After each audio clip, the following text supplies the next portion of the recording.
Okay, first of all, I met Scott Peterson November 20th, 2002. Directly to the killer, who may be in this room. I'm going to turn now to that new charge for the so-called doomsday mom, Laundrie Vallow. Already charged in the killing of her two children, she is now being indicted for conspiracy to commit murder. A violation of Penal Code Section 187 Pren A, murder in the first degree. How do you plead? Hello, everyone, and welcome back to True Crime Headlines. My name is Lauren. This is week 39 of 2021, and we have another doozy of a week. I'm on my own this week, so we're going to try and get through this as quickly and painlessly as possible. But first, if you'd like to support this show, please subscribe to our Patreon page at patreon.com/Palmahawk Media. That's PALAMAHAWK Media. And I guess we'll just dive right into it. We've got some Scott Peterson. We've got some crazy Murdaugh news, Laundrie Vallow, Chad Daybell, and of course, the hunt for Brian Laundrie. But first up, we are going to talk about Scott Peterson. Scott Peterson to be resentenced for murder of his pregnant wife. So before Peterson can even think about a new trial, he needs to be resentenced for his first one. This headline comes from KRON4.com. Peterson must be resentenced for the murder of his pregnant wife, a judge ruled last Wednesday. Peterson's death sentence was overturned in 2020, and he's been living on death row ever since without a sentence of any kind. He will be resentenced in November to life in prison without the possibility of parole. He was sentenced to death in 2005 for murdering his wife Lacey and unborn son Connor. The state Supreme Court overturned his death sentence last year, and the county district attorney said she will never re-seek the death penalty. His defense attorneys have been fighting against resentencing Peterson because he may get an entirely new murder trial, while they want to focus on instead getting Peterson's entire conviction overturned so that one day he could walk out of San Quentin State Prison a free man. Superior Court Judge Anne Christine Masulo was very stern Wednesday and said enough is enough. Peterson can't be an inmate without a sentence. Masulo said he will be resentenced in November regardless of all the other retrial legal battles that are underway. This case has become more complicated. Sentencing Mr. Peterson should not be delayed, the judge said.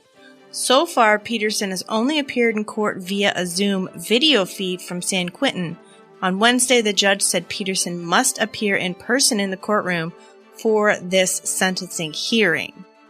And moving on to this crazy Murdaugh case that we've been following the last several weeks. Lawsuit. Murdaugh used attorney friend to manipulate. Alex Murdaugh, the South Carolina lawyer charged with trying to arrange his own death, steered the family of a housekeeper who died in his home to use longtime friend as their attorney without revealing their friendship, and then tried to take a $4 million settlement, according to the family's lawyer. Alex Murdaugh also tried to convince a friend of his son to use the same lawyer again without revealing their friendship, as investigators tried to sort out who was driving the boat in a 2019 fatal crash, according to a lawsuit filed this week. Murdaugh's son would eventually be charged. That son, Paul Murdaugh, was killed along with his mother, Maggie, in an unsolved shooting on the family's property in June. Since the deaths, state police have started a half-dozen investigations into the Murdaugh family. This week's revelations surrounding Murdaugh involved two lawsuits that said he tried to manipulate the legal system, one to prevent his housekeeper's son from collecting on Murdaugh's insurance, and a second to try and prevent criminal trouble for his son in the boat crash. The Murdaugh housekeeper and nanny, Gloria Satterfield, died in February 2018 after tripping over the family dog, a lawyer for the sons told media outlets. Murdaugh spoke to the sons at their mother's funeral and convinced them to hire Corey Fleming as their lawyer for a wrongful death settlement with his insurance company. But he did not tell them Fleming was a longtime friend, old college roommate, and godfather to at least one of Murdaugh's sons.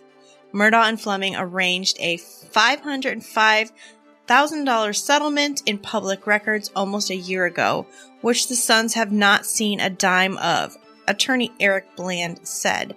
But since filing the suit, Bland said he learned of a second $4.3 million settlement with a different insurer that was never revealed to Satterfield's son or placed into public court dockets. Bland said he is turning the information over to state law enforcement, which is investigating Satterfield's death after a coroner said the accidental death was never reported to her office. Fleming did not respond to an email or phone message. Murdaugh's lawyers have not commented about Satterfield's death or other lawsuits. Fleming is also prominent in a lawsuit by Connor Cook, who was in the boat that crashed in 2019, killing a 19-year-old woman. The night of the crash, investigators were not sure if Cook or Paul Murdaugh were driving the boat. Alex Murdaugh approached Cook in the hallway of the hospital as he was heading to get his jaw x-rayed and told him everything would be all right if he would, quote, keep his mouth shut, according to Cook's lawsuit. Alex Murdaugh then encouraged Cook to hire Fleming as his attorney without revealing their relationship, the lawsuit said. Fleming became Cook's lawyer and told him not to talk to the investigators, and that set him up to be falsely identified as the driver of the boat. It was not until Cook hired a new lawyer and spoke to prosecutors that Paul Murdaugh was charged with boating under the influence causing death, a charge pending when he was killed. The state law enforcement division is investigating whether Alex Murdaugh or other friends or family members tried to obstruct the investigation into the boat crash, as well as the questions surrounding Satterfield's death. They also are seeing if the family was involved in a 2015 hit and run, unraveling the shooting of Murdaugh this month on a lonely highway and looking into millions of dollars missing from the law firm that fired Murdaugh earlier this week. Whew, that was a mouthful. And we have more. Nancy Grace takes a deep dive into murder mystery surrounding Murdaugh family. Fox Nation went down to South Carolina to look into the mysterious murder saga surrounding the Murdaugh family. The special Murdaugh Murder Mystery, a Nancy Grace investigation, was hosted by Nancy Grace and aired last Sunday evening. So far, we can connect 5 dead bodies to the Murdaugh family, Grace said. Are those coincidental connections, or is there something more to it? We don't like coincidences, and those are too many, a local woman told Grace in an interview. Additionally, investigators are reopening what they believe now is likely a hit and run that killed Stephen Smith, a 19-year-old local. At the time, authorities determined that the death involved a vehicle. There was, quote, no evidence to suggest the victim was struck by a vehicle. The 2015 report said, however, police did not immediately reveal a connection, if any, that they have found to the Murdaugh family. That's really odd. In 2019, a boat owned by the Murdaughs was involved in a crash that killed 19-year-old Mallory Beach. Before he was killed on the family property, Paul Murdaugh was charged with driving under the influence in connection to the fatal crash involving his father's boat. 6 people were on board at the time and received injuries that were not life-threatening.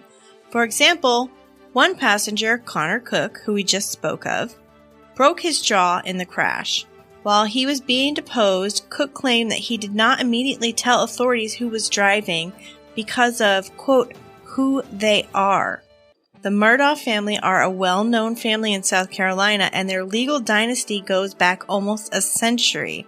For generations, the Murdaugh family were entrenched in high-level prosecutorial positions. Their name is not only revered but feared, depending on who you talk to, Grace said in the special. None of that matters to me at all. In another death in connection with the family, Alex Murdaugh's housekeeper, Gloria Satterfield, reportedly fell in the home and later died in the hospital. On Thursday, it was announced that the FBI would be getting involved in the murder case of Paul and Maggie after law enforcement requested them to intervene. And our last Murdaugh headline for this week, and then we'll take a quick break.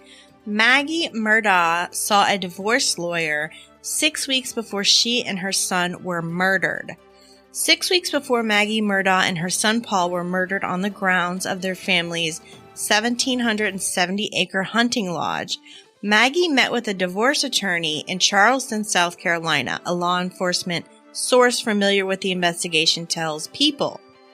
According to the source, Maggie drove 1 hour from the family's home in Charleston in late April to meet with a lawyer to explore her options about ending her marriage to Alex Murdaugh.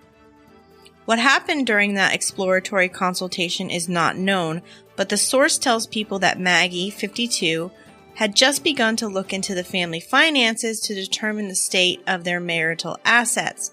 She didn't pay close attention to the family money or where it came from, the source tells People in its latest issue on Stands this week, but now she was starting to look into it.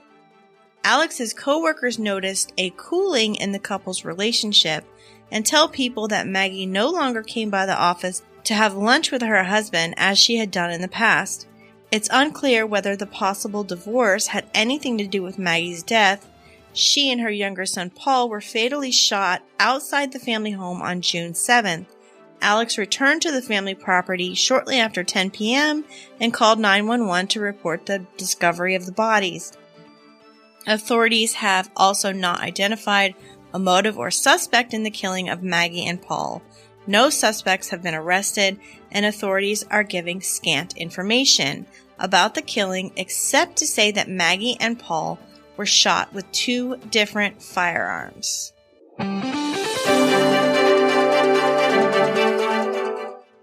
Okay, and we are back. R. Kelly found guilty of racketeering after decades of sex abuse allegations. R&B singer and songwriter R. Kelly was found guilty of racketeering charges in a federal courtroom in Brooklyn, New York, Monday, following decades of sex abuse allegations, prosecutors announced.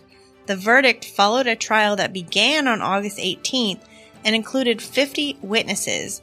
CNN reports that during closing arguments, Assistant U.S. Attorney Elizabeth Geddes said Kelly masterminded a scheme to, quote, target, groom, and exploit girls, boys, and women. Prosecutors said in an indictment that Kelly, 54, and his team, including managers, bodyguards, and assistants, traveled throughout the United States and abroad to perform at concert venues and to recruit women and girls to engage in illegal sexual activity with Kelly as far back as 1999. According to the indictment, the singer allegedly required his victims to follow numerous rules in which they were not permitted to leave their room without receiving permission, including to eat or go to the bathroom, and were not permitted to look at other men, and were required to call Kelly, quote, daddy. The indictment also accused Kelly of engaging in sexual activity with girls under 18 years old, failing to disclose a sexually transmitted disease Kelly had contracted, and produced child pornography by requesting that underage girls send him photographs. Kelly has maintained his innocence throughout his legal troubles and has been in custody since 2019. This was Kelly's second trial for sex-related charges. He was previously acquitted in 2008 on child pornography charges. He also is facing state and federal charges in Illinois. Gerald Griggs, attorney for several of the victims, tells People that his clients are satisfied with the verdict. Next up, men take vehicle with free car sign on it in Mississippi, then find dead body in the trunk. This is my what the fuck story of the week. This story comes from People magazine, and it's kind of crazy and scary at the same time. 2 young men who took a vehicle with a free car sign on it and car keys inside later discovered a dead body in the trunk. Authorities say the men found the nude body of 34-year-old Anthony McCrillis early Sunday morning after they drove the Acura from Byram, Mississippi to a family member's home in Copiah County. There was a sign across the front of it and it said free car, Copiah County Coroner Ellis Stewart told People. They decided to give it a try. They got in and the key worked. so they drove it to Copiah County with some property that was owned by one of the gentleman's grandparents. When they got down to the area, they started looking around in the car and found in the trunk area there was a body that had been there for at least 24 hours. Stewart says the two young men immediately called 911 and remained on the scene until law enforcement showed up. The car was registered to McCrillis, the deceased person found in the trunk. He was last seen in the Byram area on Friday night around 9 p.m. It is still unclear how he died. There is no visible signs of trauma as far as a gunshot or stabbing, said Stewart. He wasn't bound. His body has been sent to the medical examiner's office for autopsy. We are waiting to see what that tells us, Stewart says. Can you imagine? Well, I don't think that if I saw a car that said free car that I would trust that. But even if I did, could you imagine? That's just nuts. Lori Vallow, Chad Daybell to stand trial together for children's murder once Vallow is declared fit. For Lori Vallow and Chad Daybell, their young marriage will have to withstand sickness, health, and a murder trial.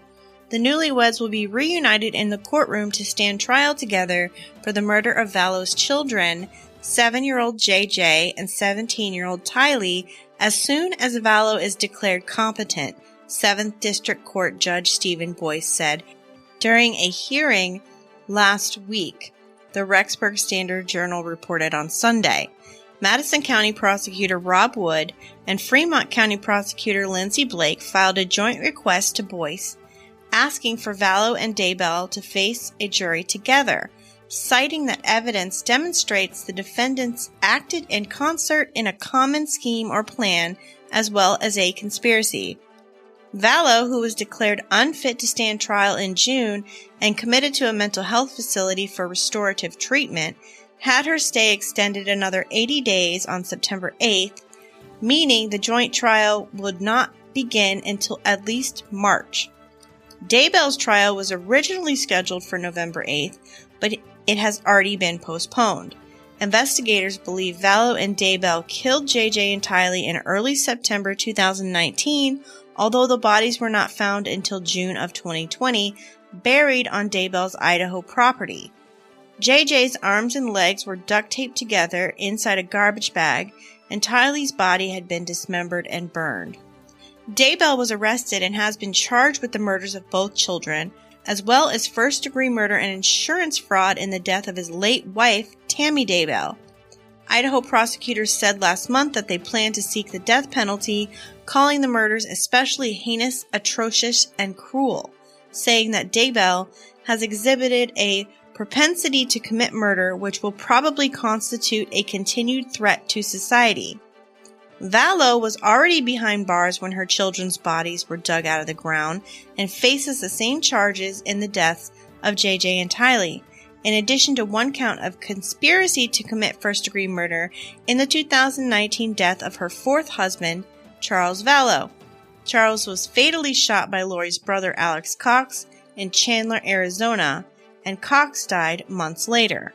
According to the prosecutors and witnesses, Daybell and Vallow were entrenched in a world of doomsday conspiracy theorists and that they believed zombies had taken over the bodies of their loved ones, requiring them to kill them. Okay, and here we go. Dog the Bounty Hunter joins Brian Laundrie manhunt. Says he's received more than 1,000 leads. Dwayne Dog Chapman said on Fox and Friends Monday he's received more than 1,000 tips since joining the search for Brian Laundrie. We've gotten over 1,000 leads, so we're going through all those leads, said the famed bounty hunter. It's incredible. Pictures of him here, they're here. We're going through all of these leads right now. I would say within 48 hours, we'll probably have a location to be able to start tracking at, he added. Mind you, this headline is from Monday, September 27th, so if anything changes, we will be updating. Search for Brian Laundrie will be scaled back and targeted based on intelligence, police say. After more than a week of searching for Brian Laundrie in Florida's Carlton Reserve without much success, Law enforcement plans to scale back their efforts in the coming days, according to the police. I don't think you're going to see those large-scale types of efforts this week, Josh Taylor, a spokesman for the Northport Police Department, told Fox News on Sunday night. The FBI is now leading the search, I'm told. It will be scaled back and targeted based on intelligence. Hopefully, water will lower in areas hard to currently access. The Carlton Reserve is a 24,000-acre expanse of woods and swamps about 15 miles from the Laundrie's home and has been the focus of the search since Laundrie was reported missing on September 17th.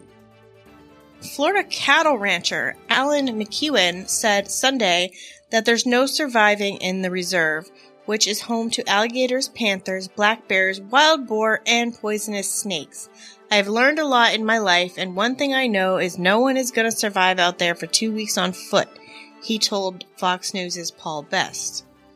Now, this is probably the most interesting story I've read so far about Brian Laundrie. Brian Laundrie showed signs of domestic abuse, criminal profiler says. Brian Laundrie showed telltale signs of a domestic abuser and control freak in his erratic public behavior around fiancée Gabby Petito in the weeks before her death. And he may have had help evading authorities before investigators found her body, according to an expert criminal profiler. I think he's a coward on the run, John Kelly, a longtime criminal profiler and psychotherapist, told Fox News. Knowing that he's a coward, where would we think he would go? Do we think he's macho enough to go off to Mexico? I don't know about that. Laundrie's parents told police on September 17th that they hadn't seen him since 3 days prior, so he had a potential head start toward wherever he may be now. The FBI said search teams found Petito's remains at the Spread Creek dispersed camping area just north of Jackson Hole, Wyoming on Sunday, September 19th. Kelly said he believed Laundrie may have flipped the switch from asocial to antisocial before Petito died by homicide in Wyoming's Teton Range. Asocial is pretty much somebody that likes to be alone. They're not hurting anybody, John Kelly says. Antisocial is when you strike out at society and have a lot of anger and resentment. And the ultimate antisocial act, he said, would be killing someone. Laundrie's attorney, Stephen Bertolino, did not immediately respond to a request for comment. Laundrie has not been charged in connection with Petito's disappearance or death, but investigators have named him a person of interest and questioned why he appeared at his parents' Florida house in her van without her just days after they were last seen together in Wyoming. 8 days after Petito's mother reported her missing, investigators found her remains at a campsite just north of Jackson Hole. A string of alarming incidents preceded Petito's disappearance.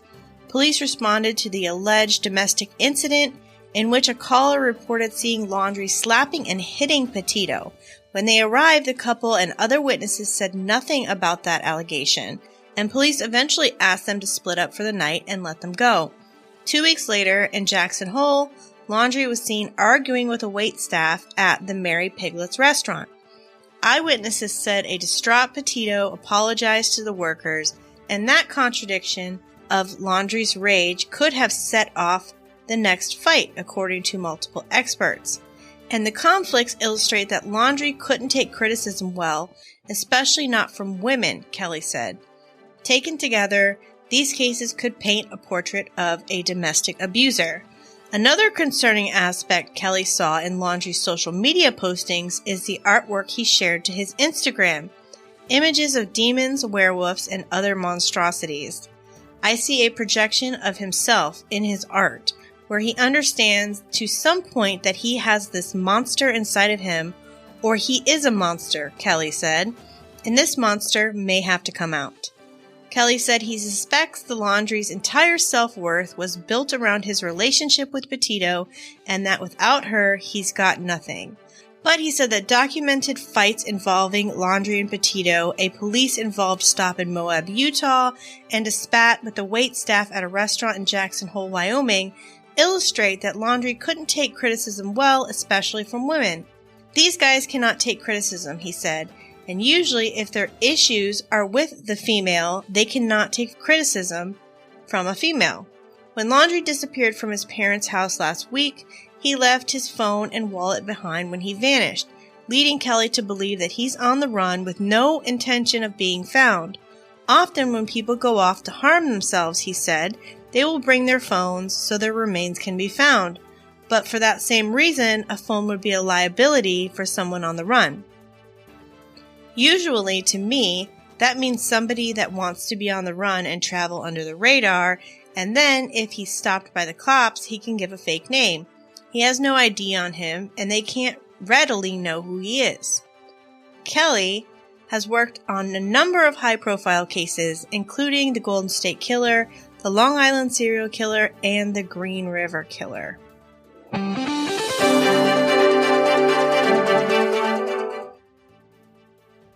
Tipster sends Dog the Bounty Hunter to new area in Laundrie search. Dog the Bounty Hunter is investigating a tip that alleges Brian Laundrie went into a Florida campground 75 miles away with his parents in early September, but only 2 of them were seen leaving. Chapman announced Saturday he was entering the search for Laundrie, and tips quickly poured in. He told Fox News he's received a tip on Monday that Laundrie's parents spent the night at Fort DeSoto Park with their son twice in early September, from September 1st to the 3rd and September 6th to the 8th. They were registered, went through the gate, they're on camera, they were here, he told Fox News exclusively on Monday evening. We think at least if he's not here right now, we are sure he was here and caught on camera when he went through the gate. And that he was here for sure, not over in the swamp. Online sleuths reported that a law enforcement helicopter could be heard in the area of the campground. A Pinellas County Sheriff's spokesperson told Fox News it was not conducting an investigation at Fort DeSoto. Dog later added, allegedly what we're hearing is 2 people left on the 8th. 3 people came in on the 6th and 2 people left on the 8th. I think he's been there for sure. So Florida Park documents confirm family camped out after Gabby Petito disappearance. Didn't seem like anyone took this tip or Dog the Bounty Hunter seriously at first, but finally a few days later, the mainstream media is picking up the story. Brian Laundrie's mom, Roberta, did check into a Florida park about 75 miles north of the family's home earlier this month, records obtained by Fox News. Laundrie family attorney chimed in on this theory. I will no longer give that dog credibility or dignify his false claims with the time of my reply, Stephen Bertolino told Fox News. However, he told local media that the family camped out on September 6th and 7th and that they all left the park. The documents show the checkout was actually recorded on September 8th, 3 days before Petito officially became a missing person. My question is, why would you go camping on this particular weekend, knowing that Gabby is missing, before she's even reported missing? Well, Dog the Bounty Hunter says he found a fresh campsite on the island during a search for Gabby Petito's fiance in Florida. TV personality taunts him by flying Aloha Brian Laundrie banner overhead. So, Dog the Bounty Hunter embarked on his 4th day of searching with a message for Gabby Petito's fiance, Aloha Brian Laundrie. The banner, which was flown over the islands off the western coast of Florida, according to Outsider, was signed Dog. During the ground search, Dog and his team recovered a can of Monster Energy Ultra Gold, which appeared to have been freshly drank at a makeshift campsite deep in the woods at Shell Island along the coastline Wednesday. However, the team did not find solid evidence suggesting that Laundrie was in the woods on Edgemont Key, located southwest of Florida's Fort DeSoto Park.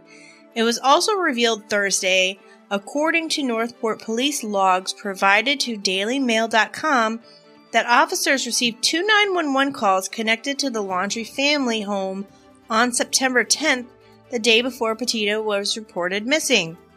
They were both public service calls, with the first placed just before 4 p.m. and the second around 6:30 p.m.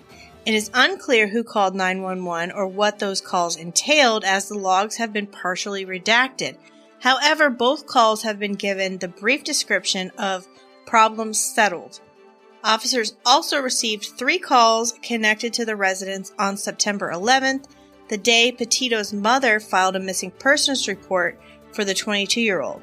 Those incidents were listed as follow-up/investigation and agency assist. Response to the calls was described as problem settled, no police action needed, and report submitted. Florida Sheriff weighs in on Petito homicide, questions police work. Good old Grady Judd. Grady Judd, the sheriff of Polk County, which neighbors Sarasota County and its city of Northport, is speaking out Thursday about the Gabby Petito homicide.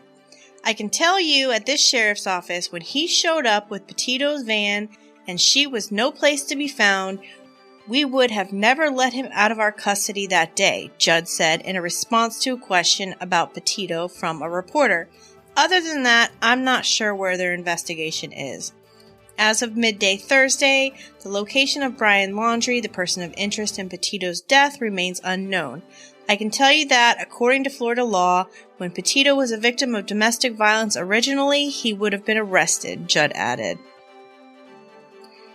Brian Laundrie bought a new burner phone on the day he disappeared, reports say. The search for Brian Laundrie took an interesting turn Wednesday, as FBI is reportedly investigating a potential burner phone that Laundrie may have purchased. Multiple reports suggest that FBI agents visited an AT&T store near Laundrie's family home in Northport, Florida, to look at any surveillance footage. Sources told TMZ, which was first to report the story, that Laundrie was spotted going into the store with an older woman on September 14th, which was the same day members of the Laundrie family say they last saw their son. The Laundrie's family lawyer, Stephen Bertolino, confirmed to TMZ that a new phone was bought at the store, but he said the phone is reportedly the same one the FBI already has in its possession. Online rumors suggest Brian Laundrie is hiding out in North Carolina. Rumors spreading online suggest Brian Laundrie could be hiding out in North Carolina. Watauga County and Avery County law enforcement officials said Wednesday, September 29th, that they have received more than half a dozen tips over the past couple days about Laundrie being spotted in the area. Watauga County deputies even pulled over a car to investigate that possible lead, but it turned out to be nothing. Investigators said they are monitoring postings online and staying in close contact with federal authorities. Laundrie has no known connections to Western North Carolina. And that is it for this week's episode of True Crime Headlines. That really wasn't as painful as I thought it was going to be, but that is the most up-to-date information I have for you as of this recording. Check back with us next week for more updates, especially as we are following closely this manhunt for Brian Laundrie, also the Murdaugh case. And in the meantime, again, if you'd like to support the show, please consider signing up for our Patreon at patreon.com/Palmahawk Media. That's PALAMAHAWK Media. And I will talk at you next week. Okay, first of all, I met Scott Peterson November 20th, 2002. Directly to the killer, who may be in this room. I'm going to turn now to that new charge for the so-called doomsday mom, Vallow. Already charged in the killing of her 2 children, she is now being indicted for conspiracy to commit murder. A violation of Penal Code Section 187 Prene, murder in the first degree. How do you plead? Guilty.